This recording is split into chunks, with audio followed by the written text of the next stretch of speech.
大家好，这里是大妈的多重宇宙，我就是大妈啊！祝大家生生不息，繁荣昌盛。今天想聊的一个话题呢，是上一次跟一位前城市规划师Sonia 去讨论科幻作品对我们当前世界和教育的意义的时候他呢推荐了好几本书就是今天呢是想谈其中一本书。哪本书呢？是叫把宇宙作为方法。另外推荐那一本叫 Life 3.0， 生命 3.0 还在路上这本书呢看过之后呢，是完全没有想到科幻或者说这个宇航科技能以这么多种方式去影响大家的生活。但当时聊的时候，他介绍这本书的时候，让我想起了另外一篇文章今天呢是想把这本书把宇宙作为方法这本书所引发的所有的要点跟大家分析一下。因为现在发觉想推荐一本书很难也很容易。比如说给这本书我们可能知道有一些拆书帮把这本书凝缩成1-2句断言，让大家记下来，就可以很干脆利索的在一些聊天场所当中的丢出来砸人。但是书我总觉得它读完了之后得变成自己的东西所以今天呢尝试另外一种推荐书的方式，把这书里头对我有感触的几关键段落干脆就认认真真读一遍以便带大家直接进入那个场景，然后呢叙说一下我自己的感触以便来全面的把一本书聊透聊清楚那这里说的宇宙视角，实际上当时跟 Sonia 谈的时候就想起了一封信70年代的一封信。那这封信呢首先值得读一下，因为这封信几乎是把宇宙作为方法这一本书的直接背景或者说源头这封信其实反反复复在很多时候呢都会被翻找出来它几乎成为人类进行宇航探索，或者说人类试图成为像马斯克说的那种多星系多星球或者说宇航种族的一个正式的回答。这封信实际上这个正式的中文翻译有很多，我这个找到的一个版本是13年我们嫦娥3号成功登月了之后呢，国内的人也有人质疑，我们现在还有那么多贫困山区，对吧？小孩吃不饱，上学上不了，这么多钱为什么不投在国内而投在宇航事业当中呢？于是有人替我们中国这个宇航局，中国不叫宇航局中国航天部翻出来了70年这封信。这事的源头是什么呢？70年赞比亚一个修女她给时任NASA 就是美国宇航局马歇尔太空航空中心的科学副主任副总监写了一封公开信。信中呢，这个修女就问，目前地球上还有这么多小孩子吃不上饭，你怎么舍得为远在火星的项目花费数十亿美元呢？于是这位叫这个科学副总监恩斯特史都灵格这位博士，当然是博士火箭科学家那么他呢当即回了一封信，而这封信呢由 NASA 以这个人类为什么要探索太空为标题正式对外发表。全文是这样的，念一下。亲爱的玛丽修女，每天我都会收到很多类似的来信，但这封信对我的触动最深，因为它来自一颗慈悲的饱含探求精神的心灵。我会尽自己所能来回答你这个问题。首先就允许我向你以及你勇敢的姐妹们表达深深的敬意。你们献身于人类最崇高的事业，帮助身处困境的同胞。在来信中你问我，在目前地球上还有儿童由于饥饿面临死亡威胁的情况下，为什么还要花费数十亿美元来进行飞向火星的航行？我清楚你肯定不希望这样的答案。我之前还不知道有小孩子快饿死了，好吧，从现在开始暂停所有的太空项目，直到孩子们都吃上饭再说。事实上，早在人类的技术水平可以畅想火星之旅之前，我已经对儿童的饥荒问题有所了解，而且同我很多朋友的看法一样，我认为此时此刻我们就应该开始通往月球、火星乃至其他行星的伟大探险。从长远来看，相对于那些要么只有年复年的辩论和争吵，要么连妥协之后也迟迟无法落实的各种援助计划来说，我甚至觉得探索太空的工程会更有助于解决人类目前所面临的种种危机。在详细说明我们的太空项目是如何帮助解决地面上的危机之前，我想先简短讲一个真实的故事。那是在400年前，德国某小镇里有一位伯爵，他是个心地善良的人，他将自己收入的一大部分捐给了镇子上的穷人，这十分令人敬佩。因为中世纪时穷人很多，而且那时经常爆发席卷全国的瘟疫。一天，伯爵遇到了一个奇怪的人，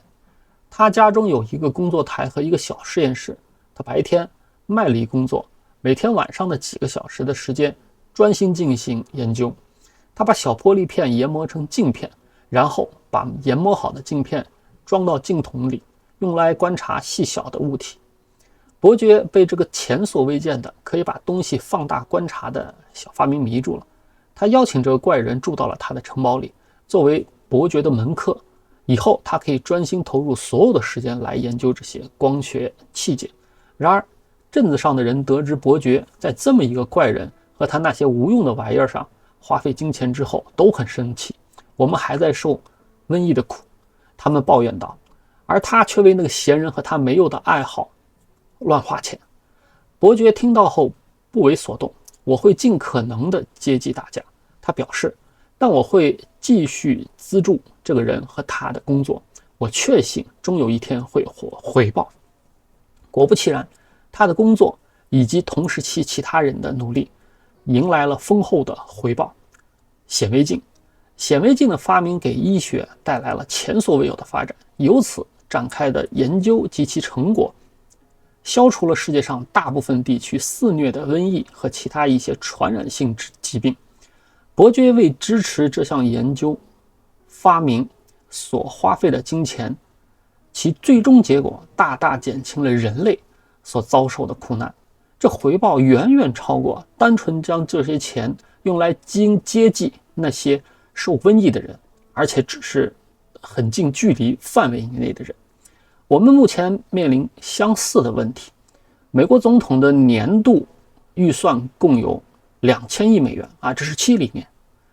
这些钱将用于医疗、教育、福利、城市建设、高速公路、交通运输、海外援助、国防、环保、科技、农业以及其他多项国内外的工程。今年预算中的 1.6% 将用于探索宇宙，这些花销将用于阿波罗计划以及其他涵盖了天体物理学、深空天文学、空间生物学、行星探测工程、地球资源工程的小项目以及空间工程技术。为负担这些太空项目的支出，平均每个年收入1万美元的美国纳税人需要支付约30美元给太空，剩下的9970美元则可用于一般生活开支、娱乐休闲、储蓄、别的税项等花销。也许你会问，为什么不从纳税人为太空支付的30美元里抽出5美元或者3美元甚至于1美元来救济饥饿的儿童呢？为了回答这个问题，我需要先简单解释一下我们国家的经济是如何运行的，其他国家也是类似的情形。政府有几个部门，比如内政部、司法部、卫生部与公众福利部、教育部、运输部、国防部等等，和几个机构，国家科学基金会、国家航空航天局等等组成。这些部门和机构根据自己的职能制定相应的年度计算，并严格执行，以应对国务委员会的监督，同时还要应付来自预算部门和总统对于其经济效益的压力。当资金最终由国会拨出后，将严格用于经预算批准的计划中的项目。显然 NASA 的预算中所包含的项目都是和航空航天相关的，未经国会批准的预算项目是不会得到资金支持的，自然也不会被课税，除非有其他部门的预算涵盖了该项目，借此花掉没有分配给太空项目的资金。由这段简短的说明可以看出，要想援助饥饿的儿童，或在美国已有的对外援助项目上增加援助金额，首先需要经过相关部门提出预算，然后由国会批准才行。要是问是否同意政府实施类似的政策，我以个人的意见来说是绝对赞成的。我完全不介意每年多付一点税款来帮助饥饿的儿童，无论他身处何地。我相信我的朋友们也会持相同的态度。然而事情并不仅靠去把火星航行的计划取消就能轻易实现的。相对的，我甚至认为可以通过太空计划来为缓解乃至解决地球上的贫困和饥饿问题做出贡献。解决饥饿问题的关键有两部分：食品的生产和食品的发放。食品的生产所涉及的农业、畜牧业、渔业以及其他大规模生产活动，在世界上的一些地区高效高产，而在有的地区则产量严重不足。通过高科技手段，如灌溉管理、肥料的使用、天气预报、产量评估、程序化种植、农田优选、作物的习性与耕作时间选择、农作物调查及收割计划，可以显著提高土地的生产效率。人造卫星无疑是改进这两个关键问题的最有力的工具。在远离地面的运行轨道上，卫星能够在很短的时间里扫描大片的陆地，可以同时观察、计算农作物生长所需要的多项指标，土壤、旱情、雨雪、天气等等，并且可以将这些信息广播至地面接收站，以便做进一步处理。事实证明，配备有土地资源传感器及相应的农业程序的人造卫星系统，即便是最简单的型号，也能给农作物的年产量带来数以10亿美元计的提升。如何将食品分发给需要的人，则是另外一个全新的问题。关键不在于轮船的容量，而在于国际间的合作。小国统治者对于来自大国的大量食品的输入会感到很困扰，他们害怕伴随着食品一同而来的还有外国势力对其统治地位的影响。恐怕在国与国之间消除隔阂之前，饥饿问题无法得以高效解决了。我不认为太空计划能一夜之间创造奇迹，然而探索宇宙有助于促使问题向着良好的方向发展。以最近发生的阿波罗13号事故为例，当宇航员处于关键的大气层载入期时，为了保证通讯畅通，苏联关闭了境内与阿波罗飞船所用频带相同的所有广播通讯，同时派出舰艇到太平洋和大西洋海域，以备第一时间进行搜救工作。如果宇航员的救生舱降落到俄方舰船附近，俄方人员会像对待从太空返回的本国宇航员一样对他们进行救助。同样，如果俄方的宇航飞船遇到了类似的紧急情况，美国也一定会毫不犹豫地提供援助。通过卫星进行监测与分析来提高粮食产量，以及通过改善国际关系提高食品发放的效率，只是通过太空项目提高人类生活质量的两个方面。下面我想介绍另外两个重要的作用：促进科学技术的发展和提高一代人的科学素养。登月工程需要历史上前所未有的高精度和高可靠性。面对如此严苛的要求，我们要寻找新材料、新方法，开发出更好的工程系统，用更可靠的制作流程，让仪器的工作寿命更长久，甚至需要探索全新的自然规律。这些为登月发明的新技术同样可以用于地面上的工程项目。每年都有大概1000项从太空项目中发展出来的新项目、新技术被用于日常生活当中。这些技术打造出更好的厨房用具和农场设备，更好的缝纫机和收音机，更好的轮船和飞机，更精确的天气预报和风暴预警，更好的通讯设施，更好的医疗设施，乃至更好的日常小工具。你可能会问，为什么先设计出宇航员登月舱的维生系统，而不是先为心脏病患者造出远程体征监测设备呢？答案很简单，解决工程问题时，重要的技术突破往往并不是按部就班直接得到的，而是来自能够激发出强大创新精神，能够燃起想象力和坚定的行动力，以及能够整合好所有资源的充满挑战的目标。太空旅行无可置疑的是一项充满挑战的事业。通往火星的航行并不能直接提供食物，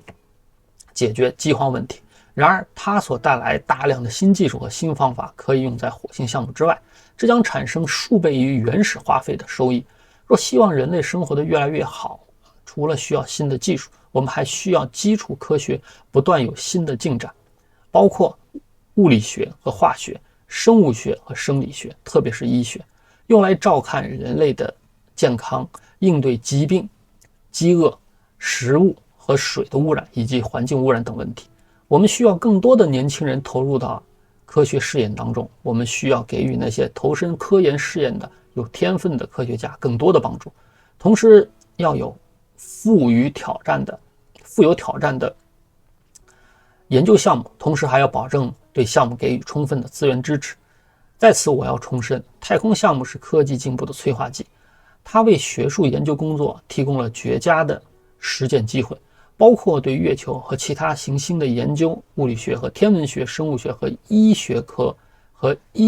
科学等学科。有了它，科学界源源不断地出现令人激动不已的研究课题，人类得以窥见宇宙无比瑰丽的景象。为了它，新技术、新方法不断涌现。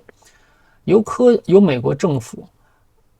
控制并提供资金支持的所有活动中，太空项目无疑最引人瞩目，也容易引起争议。尽管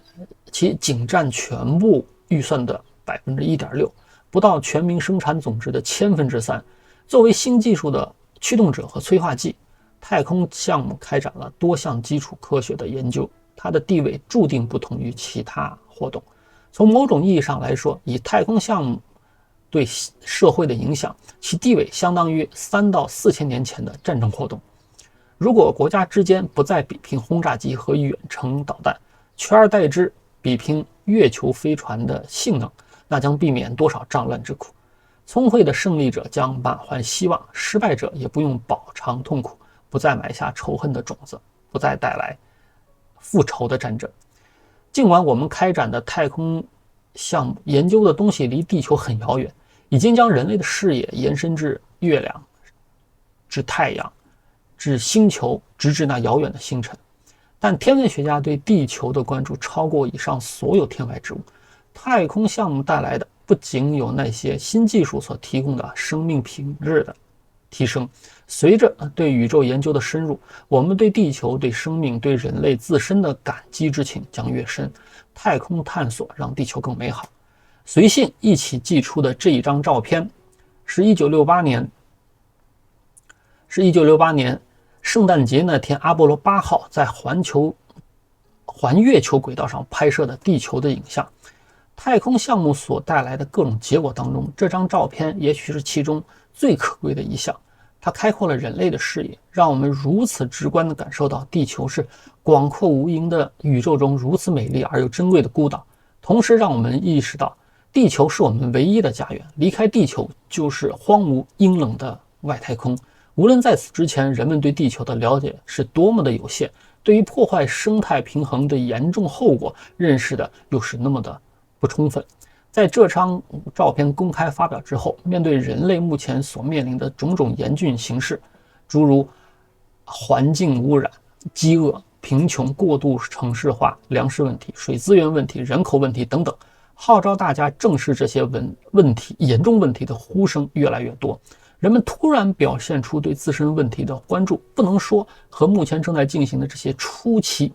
太空探索项目以及他们所带来的对于人类自身家园的全新视角无关。不能这么说啊！太空探索不仅仅给人类提供一面审视自己的镜子，它还能给我们带来全新的技术、全新的挑战和进取精神，以及面对严峻现实问题时依然乐观自信的心态。我相信人类从宇宙中学到的，充分印证了阿尔伯特那句名言：我忧心忡忡地看待未来，但仍充满美好的希望。向您和您的孩子们致以我最真诚的敬意。你真挚的恩斯特·史都灵格，美国宇航局科学副总监，1970年5月6日。那这个照片呢，其实的确它原始大小可能就这么大小，因为其实70年，它这是68年，也就是说是就是半个多世纪以前，那个时候的彩色电子拍摄这个设备其实没有这么多像素，就是这么大。但是这一个很小的照片，它在各大报纸公开之后，大大的加速了这个可以说文化隔阂的这个弥合吧那这本书呢是这个把宇宙作为方法这本书看完呢，发觉它最大的功劳是在于哪儿呢？是在于这个编辑天才般的翻译。这本书的原名是什么呢？是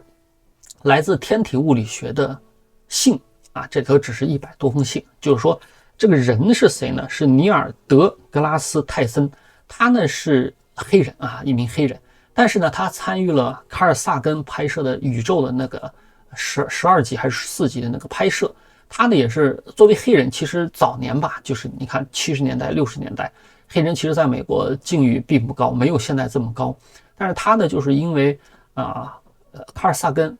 那一个非常著名的开天辟地的这个可以说是为人类创建了全新的科幻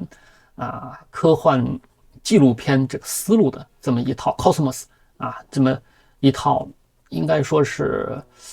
被翻译成了50多个语言好像中文当然也有在各大电视台播放了10几年，这个产生了可以说 NASA 的几乎是后面几代科学家和工作人员都是被这一个电视纪录片给引导过来的。那么泰森这个尼尔泰森也是受此激励，但他呢是后来是经过自学成为了这个天体物理学家，同时也变成美国国家天文馆的这个馆长。他之所以为大家所什么呢？所知道，是因为他跟卡尔萨根一样，积极从事于公共科普事业吧。他主持了好多这个节目，不仅仅是纪录片，还有真人秀、访谈节目等等等等。所以他在这部书当然是19年才出版的吧，但是他结集也是很早了。他呢是把他对27年到16年差不多的17年之前吧，从他从业以来到17年之前，他处理的应该说是成千上万的应该至少是几十万、100万可能级别的，就他可能收到过100万级别的这个读者来信，但是他正式回复的信没那么多，几万封。他从这么些信里头选取了其中100多封信，把它进行了分类这个就变成了这本书分成几大类呢？第一卷是精神，第二卷是宇宙，第三卷是生命，第四卷是选择可以看到，那么这个一卷一卷就是一部分的题目都很大。那第一卷里头精神的是包含了几章的3章，希望、不同寻常的主张、思辨还有什么呢？我看这个就是它全是信，但是啥呢？编辑呢把它翻译成把宇宙作为方法，一下子就把它的格调提升了非常非常多。但是把宇宙当成什么方法，你得读完这本书才有感觉。现在我是知道，他其实把宇宙当成解决问题的一个思维方法，但这思维方法他又在这个集子里头，这是信件集里头又没有给你明说，所以呢必须逐一加以这个叫加以这个解读，你才能够 get 到啊。所以我这个今天把这个书里头对我深有感触的一些部分读一下，大家一同来感受一下啊。比如刚刚呢是1970年美国 NASA 的科学副总监啊给一个修女回答的公开信。那相似的，这个在我看啊，这是09年，泰森呢也是回答了类似的信件。那他的这个信件呢标题是不是利大于弊呢？这是09年3月19号星期四这是信啊。这本书基本上是啥呢？他也感慨，随着互联网的发展，我们以往写信这一个非常有效的沟通方式，居然变成了一个这个叫失传的手艺吧。所以他呢是认认真真把自己觉得非常有代表性的信呢给这个结集在一起。那这信里当然隐去了很多隐私，比如说这封信他是09年3月19号星期四这个发出来的。他说，泰森先生，对于这颗星球上的生命来说，对科学知识的追求是否弊大于利呢？我想澄清一点，我无意攻击你更不是反对追求科学，我支持科学，也相信今天的科学带给我们的帮助大于损害。我真正想问的是，作为人类，我们以追求科学之名进行的各种各样的活动，是不是有可能最终对地球造成致命的伤害呢？黑火药、燃煤所提供的能量、内燃机、核武器，这些都是科学对地球生命做出的贡献引号的贡献。我相信从某种意义上来说，自人类离开稀树草原开始发展科技以来，我们之所以能够摆脱自己天然的生态位幸存下来，这些发明的确功不可没。但是既然你是一位深谋远虑的律智者，而不仅仅是个科学家，我就想请问，你有没有考虑过这个问题？如果这些东西从来就不存在过，地球会不会变得更好？不仅仅是我们人类，而是所有的生命。无论如何，感谢你在现代世界里为传播科学所做出的杰出贡献。以前我们可能都走过弯路，但现在我们的确需要科学最好的祝福，达卡阿贝这是他的来信。那么泰森是怎么回答的呢？亲爱的阿贝先生，谢谢你的来信。我认为科学的利远远大于弊，但真正重要的是，科学本身无所谓好坏，科学只是介绍自然世界运作机制的基础知识。拥有正邪色彩的其实是科学的工程学应用考虑到任何一个国家都不曾选过科学家或者工程师来做领袖，所以分配资金的权利实际上掌握在政客手里，他们才能决定得到资助的到底是正义的研究还是邪恶的研究。所以我们或许可以用政治这个词替换掉你问题里面的科学。改造自然不是人类独有的技能，海狸会严重破坏自己生活的环境。为他们辩解的人说，海狸的水坝为各种各样的野生物提供了栖息地，但实际上他们的水坝彻底改变了当地生态，蝗虫和蝉也会导致栖息地的生态系统失衡。不过谁才是破坏之王？40亿年前，蓝细菌制造出的氧气改变了地球大气的成分，杀死了生活在地表的所有厌氧菌。这是有史以来地球生命遭受的最严重的生态浩劫。目前人类导致的全球气候变化并非不可阻止，而且解决方案有赖于科学和技术，并由开明的领袖付诸实施。反观过去，这个问题最初也是由科学和技术引发的，并通过短视的领袖变成事实，但这样的循环并不新鲜。我们解决了全球的粮食短缺问题，对19世纪的人来说，这个问题的可怕程度不亚于今天的全球变暖化。至于我们20世纪70年代，我们发现了环境污染问题，并确认了它的严重性。时至今日，美国的污染治理取得了长足的进展，我们成立了环境保护局来统筹解决这个问题。现在美国的河流、陆地和空气比工业革命之后的任何时候都更干净。很多人担心运用科学来种植庄稼、养殖牲畜可能损伤食物的营养或风味，这样的事情的确发生过。所以今天我们（括号里头是包括美国，但主要是欧洲）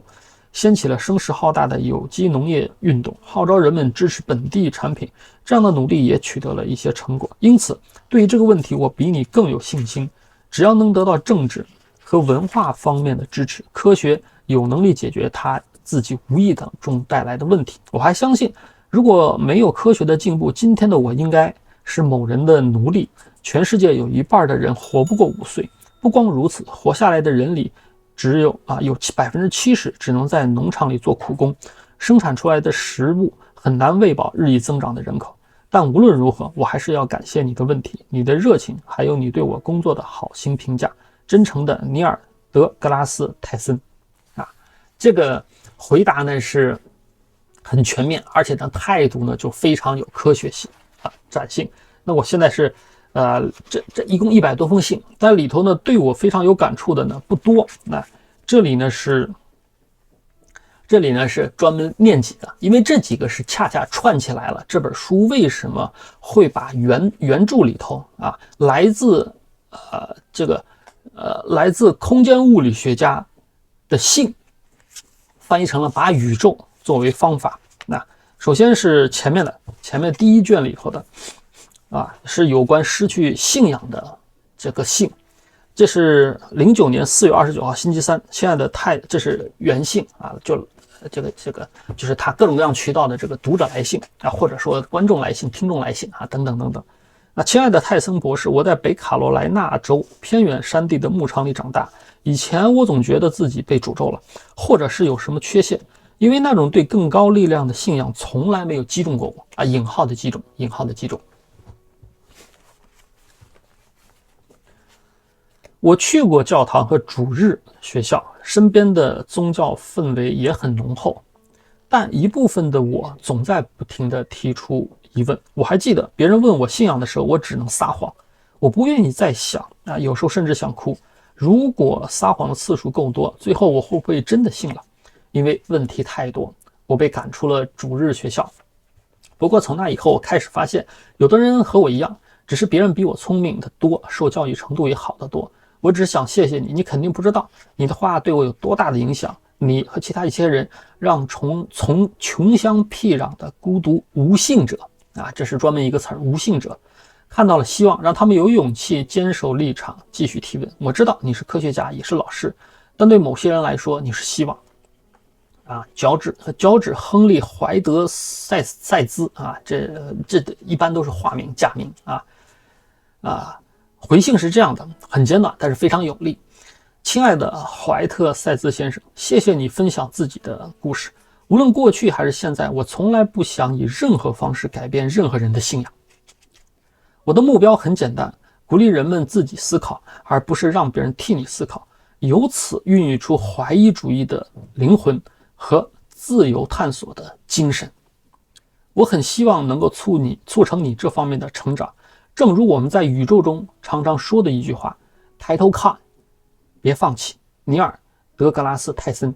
抬头看，别放弃。那与此对应的是美国一部新片《别抬头》以及这个叫什么挖坑人经常说的live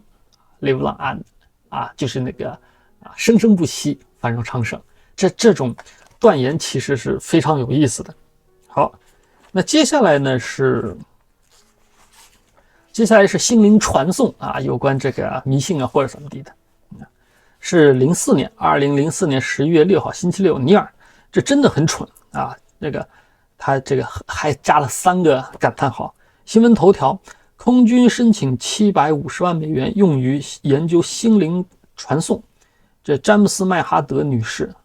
英国皇家天文学会会员，草原天文台台长嘿，詹姆斯，他的回信美国的年度军费预算有4000亿美元，4000亿，对，750万美元还不到这个数的1/1000。考虑到这点，我们应该问的或许是，这么庞大的预算可不可以拨一点给边缘研究？最近我搜集了一些令人尴尬的发言，在交通运输的领域里，什么是可能的，什么是不可能的？这些发言者原本应该有更清晰的认知下面我摘抄了一部分发言。第一个，人绝不可能升上天空，漂浮在天上。要想飞起来，你得配备超大的是吧？而他们必须以每秒0.9米的速度挥动，只有傻瓜才会觉得这种东西可能实现啊！这是约瑟夫·拉朗德啊，德就是德是相当于那个贵族的这个中阶的这个字啊，是法国科学院数学家，1782年的发言。火车头能跑得比马车快1倍，还有比这更可笑的事儿吗？这是《评论季刊》1825年正式刊发的论断啊！人类想要登上月球，这就像在北大西洋的风暴里靠蒸汽导航一样荒谬。这个呢是什么？迪奥尼修斯拉德纳1838年。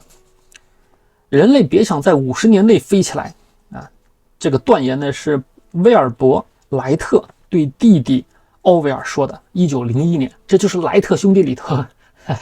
这个他哥说的啊，他哥亲口说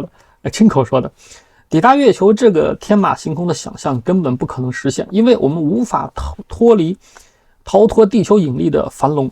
这是芝加哥大学天文学家 F.R. 莫尔顿博士1932年说的。1932年，这离人类登月就不到半个世纪，就才30年后人家就实现了。当然，归根结底，这些发言谈到的都是技术水平的限制，而不是物理定律本身。但公众他们才是军方的金主，不懂这二者之间的区别。试想一下这样的场景：一位美国学家，一位物理学家站在国会军事委员会前极力主张1分钱都别拨给心灵传送，那根本不可能。但与此同时，他也得承认，不过没错，量子传送是真的。大体来说，如今的空军比冷战时代要节俭，比如说，他们不再将航天飞机比起无人火箭来，航天飞机的费用高得不合理，作为主要的卫星发射平台，哪怕航天飞机的原始设计已经为了满足他们的需求而做出了改变。这种节俭精神的另外一种表现是，如果他们为某项研究付了钱，结果发现这种现象或者机制行不通，那么他就不会上第二次当。所以对于这件事，我只能说，要断言心灵传送不可能实现，以求不浪费这750万美元，需要付出社会和政治方面的代价。尼尔，这个就是叫什么天体物理学家对于各种各样的提问的一种回答方式好那么这一个呢回答比较长，问题比较短，叫公元前公元后。是2009年4月，激进的无神论者莱昂内尔表示，被迫使用宗教事件来计算日期，这让他觉得非常挫败和窝火，特别是各种圣诞传统。他希望科学能以现有的知识，例如地球和宇宙的年龄为起点，作为基础，建立一套更合理的时间体系其中呢，对于无神论者，这个尼尔呢有一个专门的尾注，他说，无神论者字面意思是无神，就是没有神。我一直不喜欢这个名字，怎么会有这样的词儿呢？用你否认的东西来定义你，如此类推，有没有非高尔夫者、非主厨或者非宇航员的说法呢？这个本身是一个很荒谬的事情，这种事情只发生在宗教和科技之类的这个形成就是有矛盾的时候，很搞笑那么他的回信是这样的：亲爱的莱昂内尔，谢谢你在这件事情上分享你自己的看法，并征询我的意见。我们需要考虑以下几点：一，要计算地球和宇宙远古时期的事件具体的发生时间，我们通常不会用任何一种现成的历法，而只能简单的说多久以前。举个例子，谁也不会说地球诞生于公元前46亿年，我只会直接说它形成于46亿年前。地质学和生物学家也采用相同的方式来描述时间。第二，地球不是一夜之间诞生的，这个过程至少延续了1亿年，所以想给宇宙日历找一个精确到天的起点，这件事情毫无意义。就像以纳秒，也就是说1/10秒为单位庆祝你的诞生一样，你离开产道花费的时间远大于这个量级，所以我们将时间出生的日期记录精度控制在分钟这个量级，这样比较合理第三，对于有书面历史记载的年代。如今国际上通用的是公历纪年法，在这套历法当中 ，BC 两个缩写字母缀在年代数字之后，意思是基督诞生前。AD 则在年代数字之前，它是拉丁文 Anno Domini 的缩写，意思是无主之年。也有其他的历法，比如犹太历、伊斯兰历、中国历等等。这些历法的起点都与各自的宗教或文化当中的重要事件有关。不过时至今日，这些历法基本都退出了日常领域，只是在特定仪式当中才使用。第四，事情很简单，公历是有史以来最精确、最稳定的历法。受教皇格里高利之名，16世纪的耶稣会教士出色地完成了历法的计算。他们纠正了失效的儒略历。经过几个世纪的流逝，儒略历中的秋分日已经从我们熟悉的3月21日往前移到了3月10日。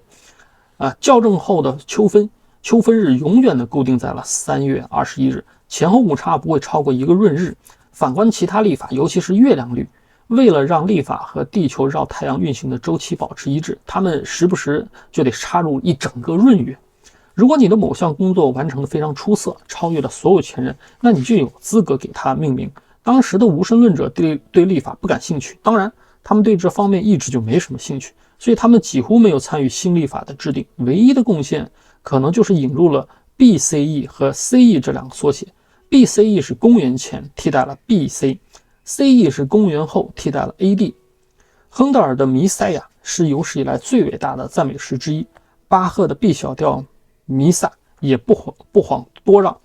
但要是没有耶稣带来的灵感，这些作品根本就不会存在。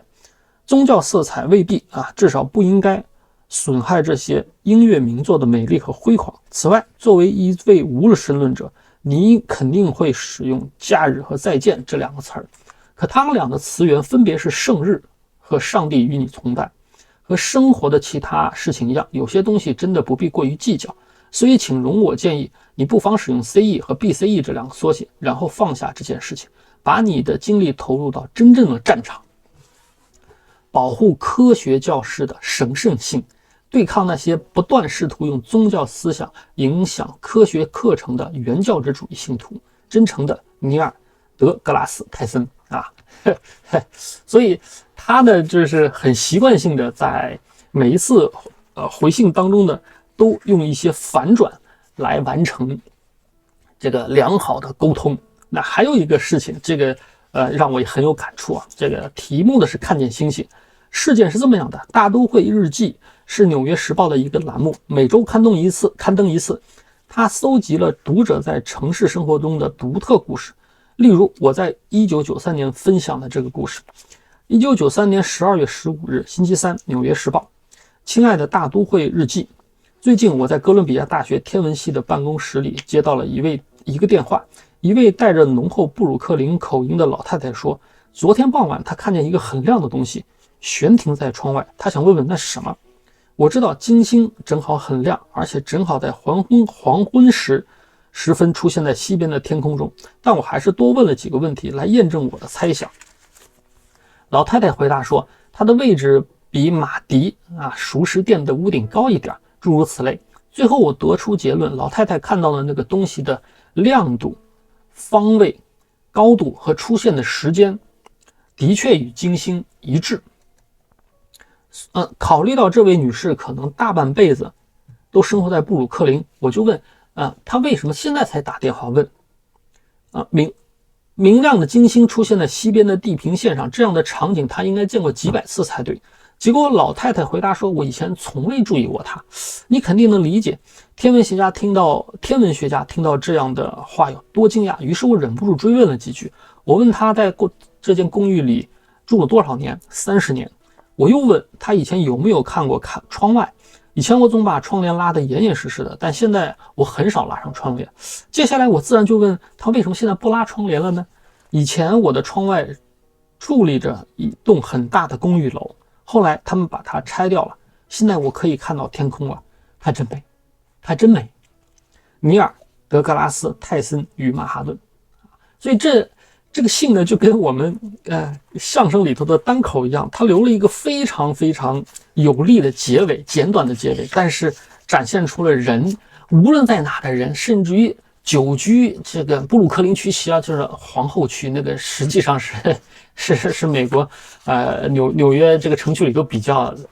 普通的城区吧。一个老太太可能科学文化什么都不强，但是她依然可以跟多少亿年以前我们人猿仰望星空时候可以获得相同的这个感触，这个是非常非常感人的，实际上是。好，那么接下来这封信实际上呢，也对我进行vlog 或者说 YouTube 的创作呢有一个非常大的一个指导意义。而这封信是来自于哪儿呢？来自于也是上个世纪了表达你自己没有日期的来信，约2014年没有日期，大概可能是丢了这个信封或者之类的但是作为泰森，他作为那个公众人物，他实际上是有自己的秘书团队，会把所有的用户来信这个不是用户读者来信呢进行合理的这个整理所以他大约是在2014年的来信，通过美国邮政致尼尔·德格拉斯·泰森。我在历史频道和发现频道上都见过你，也买过读过你的书，我还在通宵广播节目从东岸到西岸里听过你的发言。无论是文字广播还是电视，你表达自己传播信息的方式始终如一，这引发了我的疑问。这么有效的沟通方式，你是从哪学的？跟谁学的？怎么学会的？我脑子里有很多信息，但我却没有办法有效地把它们表达出来。你似乎能预料到读者或者听众的想法，然后在下一句或者下一个段落当中做出回答。我很想学习这种预见能力。为了方便你回信，我随信附上了回邮信封，信封上的编号和单元名称就是我的地址。我现在关押在德克萨斯监狱，谢谢你，大卫斯威姆，德克萨斯埃奥瓦帕克他在德克萨斯监狱里头。亲爱的斯威姆先生，谢谢你好心的称赞我为提升沟通技巧而付出的努力。我的教育理念很简单，不妨想象一下，一位教授站得离你远远的，一面唠唠叨叨的讲课，一面在教室前面的黑板上写字。作为一名学生，尤其是大学生，你的职责就是学习，你付了学费，所以在很多情况下，你需要用自己的学习技巧去弥补老师讲的不清楚的地方和心不在焉的态度。上课就是这样的。接下来再想象一下，一位教授站在教室前面，他会和听众进行眼神交流，会花时间和精力思考你的想法，观察你注意的焦点，明白哪些词语和概念你能听得懂，哪些你听不懂，了解听众的特征，比如年龄、性别、国籍、种族、政治文化倾向、笑点和哭点。除此以外，他还对流行文化有一定了解，引用或类比的时候总是信手拈来，恰到好处。这个人不是在给你上课，而是打通了一条为此时此刻的听众量身定制的渠道，这便是沟通。通过这种方式，你才能观察感受别人在这一刻的想法，然后及时满足他们的好奇心。此外，一般来说，我公开发表的文章至少要经过两位编辑之手，他们都是英语专业出身，十分注重文词。我至少在一本书里感谢过编辑，因为他帮助我说出自己的想法，打磨措辞和文力。所以要提高沟通技巧，没有捷径可走。但如果你的技艺真的趋于大成，你肯定会知道，因为不知情的人们就会走过来对你说，你真的是为天生的沟通大师。真诚的尼尔·道格拉斯·泰森这个其实他用一种更加有沟通技巧的方式回答了有关沟通技巧的构建的过程。那其实我很早就是反正小学吧，就是大学之前基本上也是不敢这么公开去发表意见和聊天的。但是后来呢，也不叫迫不得已吧，因为在技术社区里头要求你去有人站出来为大家服务，主持或者说推进这个线上线下沟通的这个进展，然后才发现沟通这件事情说难也不难但难的是在哪？你得开始去沟通，或者说有这个主动沟通，你的这个意识存在，就是意识存在之后，才能够发现持续不断的发现需要解决的问题，而解决这些沟通问题的这些技巧，它的唯一有效的获得方式就是多练习。我看过各种各样有关演讲技巧的书，里头归根到底，无论这书里头是用什么样的章节、什么样的案例，说到底，人家给你说的一个技巧，这都是同一个技巧，就是反复练习。反复练习，只有通过反复练习，你才能找到自己的毛病所在啊。OK， 好，那么接下来，其实呢，这个宇宙视角这一封回信，基本上是这本书的这个文眼啊，它刚好也在这本书的这个一半的篇幅左右范围之内啊，这几乎是骚尼亚他所提出来的科幻啊，之于现代的这个在地啊，就是本地或者是 global 啊，就是国际化的本地社区，怎么样去引发在地的这些社区成员的这个思维结构或者思维习惯变化的一个关键要点啊，这封信里头人家说得很清楚。1912年6月19号星期二，泰森先生，谢谢你。此时此刻，我的母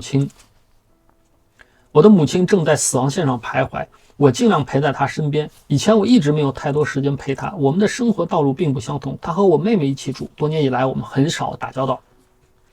几年前，她要求搬过来跟我和我的妻子同住，我们几乎不聊天，甚至很少说话。但你帮助我们找到了共同的话题，谢谢你。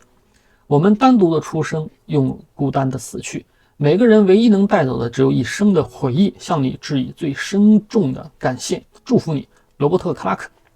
亲爱的罗伯特，虽然你没有明说，但我猜测你和妈妈的共同话题应该是我写过或者说过的有关于宇宙的各种事情。宇宙的一大好处是，它属于我们每一个人，当然除此以外还有其他好处。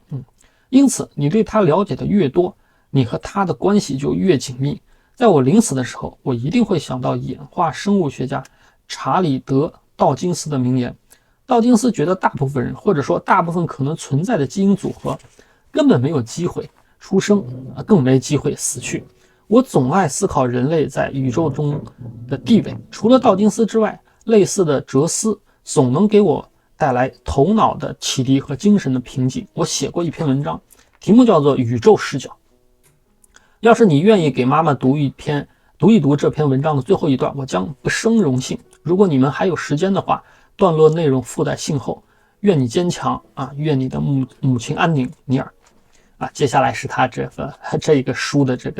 这个关键段落，念一下啊，这是非常非常感动，不叫感动，就是非常精确的回答了宇宙为什么对每个人如此重要的原因。宇宙视角来自我们对宇宙的基本认识，但它又不仅仅关乎你知道什么，你还得拥有相应的智慧和洞见，足以利用这些知识来评判我们在宇宙中的地位。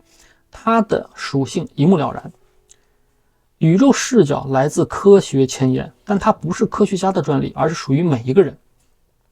宇宙视角是谦虚的，宇宙视角关乎精神，甚至算得上救赎，但又不是宗教。宇宙视角让我们我们得以同时把握宏观和微观。宇宙视角让我们对异想天开的念头保持开放的心态，但又不至于开放到失去推理能力，轻易相信别人的说法。宇宙视角让我们睁开眼睛看到真正的宇宙，它不是呵护关怀生命的温床，而是一个冰冷、孤独、危险的地方。宇宙视角让我们看到地球不过是一个暗淡蓝点，但这个蓝点如此珍贵，至少是现在，它是我们唯一的家园。宇宙视角不仅让你从行星、卫星和恒星的照片中发现美，也让你学会欣赏塑造了它们的物理定律。宇宙视角帮助我们跳出自己所在的环境，让我们得以超越生理需求，诸如食物、住所和性的层面。宇宙视角提醒我们，太空中没有空气，旗帜无法飘扬，这或许意味着太空探索不仅仅是挥舞旗帜。宇宙视角不光告诉我们基因的纽带将我们和地球上的其他生命联系在一起，还让我们明白人类和宇宙中等待我们去发现的其他生命之间同样存在着无法斩断的化学纽带，就连宇宙本身也是与我们共有的原子构成的，我们都是星辰。罗伯特·克拉克又回信说，谢谢你，你的坚强给了我莫大的帮助，我也将你的鼓励及时传达给了我的母亲。现在妈妈的情况已经稳定下来，但她还在医院的危重病区里。看来偶像的关怀确实给了她极大的激励。这个周末我会坐在她的床边，把你的整篇文章再读一遍。她想听你的文章，别人给她读过圣经，但效果没这么明显。我也不想给你这样的压力，哈哈，也就是说跟圣经进行对比。再次感谢，我永远是你的学生，罗伯特·克拉克。那么后面还有关灵魂等等的讨论，宗教讨论都很精彩但是接下来他的这个有关文笔，有关911这个比较长，就不念了但是他这个很明显，之前刚刚说的有关沟通这件事情，尼尔他作为一个叫太空或者说天文物理学家，他就是很自觉地感受到，我必须把我所知的东西非常流畅地传达给大众，否则大众会时不时冒出来为什么不干这不干那的这种质问。而同时对于宇宙的探索必须要有非常良好的沟通渠道，反射回当下的社会，注入给当下社会所有层次方面的这个各色的人，以全新的那个精神力量这个是科学家，就是说穿了，科学家他的义务之一。那这个另说，其实可以什么叫科学，这也是未来我准备去逐一去详细跟大家分享的一件事情我看后面还有没有关教育在家上课等等，这个就不说了。关键是这里跟宗教对于宗教的这个回答，他这个也是非常有科学的味道。看着彼此的眼睛这是他的给的标题。2004年9月30号星期四，亲爱的尼尔，你好，我叫汤。我在美国公共电视台的起源节目里看到你讨论了宇宙的诞生。我从记事起就痴迷于太空、恒星和月亮之类的话题。我是一名业余无线爱好者，目前在一家专门经营 ham 无线放大器和配套设施的公司工作。我坚决反对目前的宇宙演化理论，理由如此。作为一名基督徒，我相信宇宙是上帝创造出来的。上帝说要有宇宙，于是宇宙就便诞生了。我可以相信其他地方也可能存在生命，对此我持开放态度。圣经的确没有提到过这件事情，但他也没提过恐龙。你看，在亚当和夏娃的年代，地球和现在很不一样。那时候没有疾病，也没有死亡，动物不会攻击或者吃掉其他动物，飓风、龙卷风、地震等灾害都不存在。我知道你肯定觉得我说的都是疯话。学校里的教授告诉我，科学和上帝不能共存，要是没有上帝，科学根本就不会存在。尽管我们对宇宙起源的看法截然不同，但我还是希望你能看着彼此的眼睛理解对方，因为我们都爱科学和自然。真诚的汤·罗德斯托克这个是化名，应作者要求亲爱的汤，感谢你的意见。宇宙起源的话题总会引发各种各样的反响，归根的结底，人们总会选择性的过滤各种理论，从中挑选出最吻合自己世界观的内容。毫无疑问，你的观点来自于犹太基督教、圣经、旧约全书。问题在于，世界上有很多人信仰其他宗教，他们对自身信仰系统的信心不亚于你。泛灵论者、佛教徒、印度教徒、犹太教徒、穆斯林、神道信徒、巫毒教徒等等等等，他们和你一样坚信自己的信仰绝对正确，是唯一至高的道德。更别说基督教内部还有无数流派，他们各自的信仰和传统都有重要的区别比如英国国教、敬礼宗、天主教、圣公会、耶和华见证人、信义宗、摩门教、长老会、基督复临安息日会诸如此类。过去甚至包括现在，这样的分歧会驱使信徒借信仰之名杀死异见者即使现在也是这样。从另一个层面来说，科学的体系由知识和发现组成，无关国籍、出生、祖先、政治立场和信仰。科学是我们对自然世界的了解，它只遵从实验结果，不因任何人的主观意见而动摇。要运用科学的方法和工具，你就得接受科学家讲述的起源故事，而不是其他任何基于信仰对世界的描述。要是宗教故事真的可信，科学家早就一窝蜂地跑到宗教典籍里去挖掘物理世界的运作机制了。再次谢谢你的来信啊，祝福你的汉姆系统，希望他们能顺利捕捉空中的电波。真诚的尼尔·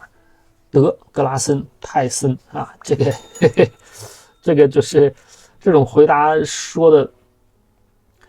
多了，都已经开始形成了这个固化的这个梗了啊。那么宗教之外，其实呢，回答的最多的，或者说最容易引发大家讨论的，就是有关生命啊、灵魂啊，还有这个人生的这个意义。比如说生命的意义，他也会专门回答过，回答的非常好啊，至少比我能想出来的要好得多。07年12月肯塔基州管教所一位名叫 Mark 的囚犯问了几个十分深刻的，也可能是最深刻的宗教问题。如果没有上帝，那生命的意义何在？谁在乎你的死活？你是斯大林还是爱因斯坦？是希特勒还是特蕾莎修女？又有什么关系？我回答了 Mark 的问题，但这不一定是唯一的问题。他是怎么回答的呢？亲爱的 Mark， 人们尤其是宗教信徒常常从外界寻求生命的意义，圣经、宗教领袖的教诲、宗教圣物，诸如此类。如果你一辈子都是这样做的，那你肯定很难想象，要是没了这些精神支撑，你该怎样生活下去。但是假如你向自身寻求生命的意义，那又会怎样？这样一来，只要做一些有意义的事情，你就很容易找到生命的意义。照顾那些没有你走运的人，抚养孩子，完成艰巨的任务，并获得身体、头脑或是精神上的满足，这些与宗教文本完全无关的事情，可以带来巨大的满足感。我个人的目标是让这个世界变得更好一点，它激励我每天孜孜不倦的工作。对某些人来说，寻找生命意义的行为往往会演变成暴力、虐待他人，甚至犯罪。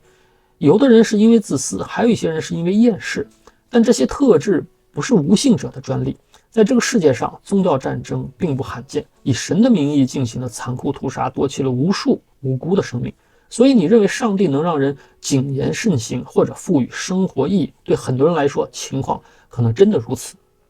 但与此同时，信仰并不能确保你过上安分守己的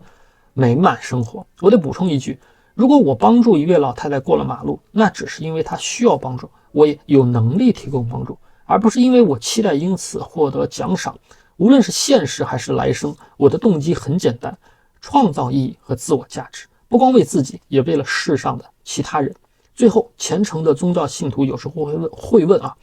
没有上帝，人们为什么还要文明地对待其他人呢？或者，如果没有神的审判，还有什么能阻止人们犯罪甚至杀人呢？答案很简单，监狱。法律的存在就是为了约束人和人之间的攻击行为，保护人们的财产。对于大多数人来说，这样的措施行之有效。实际上，在欧洲某些国家，例如瑞士、荷兰、英国、法国和瑞典，宗教对政治、文化、经济和家庭的影响力约等于0，但他们的暴力犯罪率却比美国低得多。要知道，美国每10个人里有9个半宣称自己信教，而那几个国家自称信教的人往往不到1/10。所以请放宽心，无论你是否信教，请不要忘记，对于大部分西方社会来说，宗教只是文化的一个方面，而不是文化本身。给您地球上和宇宙中最好的祝福，尼尔·德格拉斯·泰森这呢是他另外一个抬头别灰心另外一个经常在所有信里引用的一个祝福给你地球上和宇宙中最好的祝福最后呢，我看这已经1个多小时了，但是的确这个重新摘读一些对我触动比较大的，其实这个不是那么累，而是我觉得非常需要，我需要读一遍他们，让自己加深记忆。那么对大家如果有任何感触或者引发新的思考，那这个是非常荣幸的事情。毕竟这是人家一个著名的科普创作者以及正式的这个天体物理学家的他的创作。我只是说在又经过这么多年这么多人的辛苦的翻译之后，而且是 Sonia 推荐的时候我才看到这本书，很幸运的看到这本书，受到一些感触，如此而已啊。还是说一下跟家庭教育吧啊，其实在国外有教育呢有很多种模式啊，各种各样的大学啊、技校啊，还有一波人呢是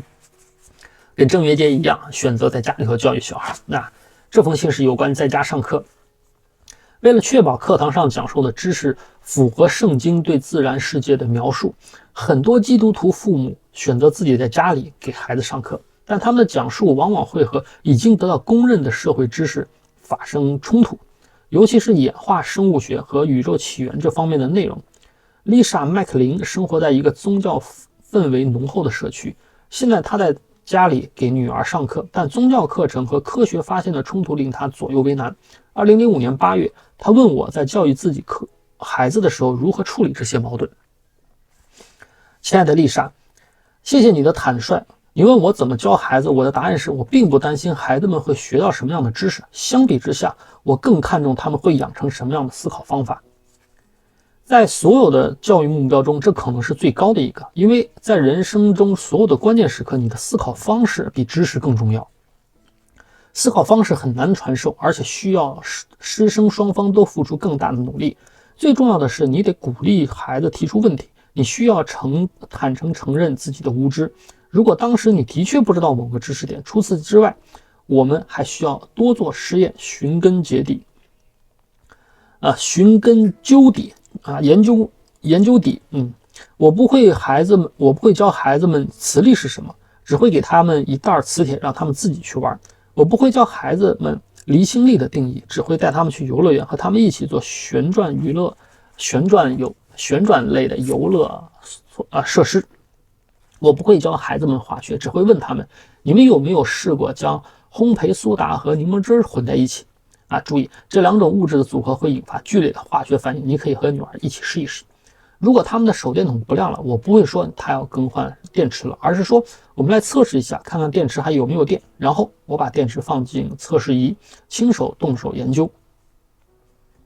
如果他们问了一个我回答不出来的问题，我就会说我们一起来看看，然后带着他们翻书上网寻找答案。如果他们在没有证据的情况下相信某些事，我就会问他们，你为什么会相信这个，或者你怎么知道事情是这样的。举个例子，现在我的女儿渐渐开始不相信牙仙的故事了，她觉得牙仙从头到尾都是爸爸妈妈假扮的。她和同学们热烈讨论了一番，最后决定做一个试验来验证自己的想法。下次如果有谁的牙掉了，她或者他就不会告诉自己的父母，而是自己悄悄把牙齿带回家藏到枕头下。真的牙仙肯定能发现这件事情，但父母却不会。如果早晨起床的时候床头下面没有钱，那么枕头下面没有钱，那么试验结果表明牙仙很可能并不存在。这个例子很好的说明了思考方式比知识更重要。至于你直接提出的那几个问题，迄今为止大爆炸是最成功的宇宙起源理论，它赢得了天体物理学家的一致认可。现在我们已经将目光投向了其他问题。很多人觉得科学家会不断用新的真相推翻以前的真相，但事实并非如此。现代科学以实验为基础，成功的理论背后必然有数据支持，所以已经得到公认的理论绝不会突然全盘推翻。最糟糕的情况下，原来的理论会被纳入到另一个更大更有说服力的理论框架。所以大爆炸就是大爆炸，这套理论可能一直保持现状，也可能会纳入另一套更宏大的宇宙学说。顺便说一句，人们常说宗教典籍揭示了真理，虔诚的信徒更是觉得典籍神圣不可动摇。但在人类文化史上，这种想法带来的只有麻烦，尤其是两个不同的宗教团体对真理的诠释出现冲突的时候。所以我个人认为，与其教孩子们真理，不如让他们学会研究或者探索，这样更好。向你和你的家人致以美好的祝福，尼尔。所以把宇宙作为方法，这刚刚念的通读的那封信，实际上就回答了他这本书为什么被聪明的编辑翻译成把宇宙作为方法。也就是说，把一个客观的宇宙当成一个思考问题的一个宏大背景的时候，那么你的解决问题或者说学习或者说探求问题答案的这个思维方式就完全不同了，因为是宇宙在看着你，你是一个具体的智慧生物，在一个具体的宇宙当中进行行事，而不是在一系列假想出来的创世或者说至高神之类的这个背景之下去思考问题。那么那个过程和目的是完全不一样的。所以